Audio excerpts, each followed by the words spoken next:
Hello friends, welcome to my channel. మీకు కనుక ఈ వీడియో నచ్చినట్లయితే తప్పకుండా లైక్ చేయండి. రాత్రిపూట ఆరు, గుప్తా ఇద్దరు కూడా గార్డెన్లో కూర్చొని ఉంటారు. అమర్ కార్ దిగి లోపలికి వస్తూ ఉంటే ఆరు చాలా హ్యాపీగా ఫీల్ అవుతూ ఉంటుంది. ఇంతలో అమర్ చేతిలో ఉన్న మల్లె పువ్వులు చూసి ఆరు ఒక్కసారిగా షాక్ అవుతూ ఉంటుంది. గుప్తా గారు, మా ఆయన చేతిలో మల్లెపూలు ఉన్నాయి ఏంటి అని చెప్పి ఆరు కంగారు పడిపోతూ హాల్లో ఉన్న కిటికీ దగ్గరకు వస్తుంది. అలా కిటికీల నుండి ఆరు ఏం జరుగుతుందా అని చెప్పి చూస్తూ ఉంటుంది. బాగి అమర్ రావడం చూసి పరిగెత్తుకుంటూ మెట్లు దిగుతూ కిందికి వస్తూ, ఎవండి వచ్చేసారా అంటూ అమర్ చేతిలో ఉన్న మల్లెపూలు చూసి చాలా సంతోషపడిపోతూ మల్లెపూలు అంటూ అమర్ చేతిలో నుండి ఆ పూలను తీసుకోబోతూ ఉంటే అప్పుడు అమర్ నేను పెడతానంటూ బాగి తలలో మల్లె పువ్వులు పెడుతూ ఉంటాడు.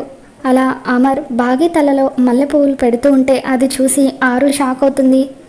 మరోవైపు మనోహరి, నీల ఇద్దరు కూడా అలా షాక్ అయ్యి చూస్తూ ఉండిపోతారు. మరి రాబోతున్న ఎపిసోడ్లో ఏం జరగబోతుందో మళ్ళీ మన ఛానల్లో తెలుసుకుందాం.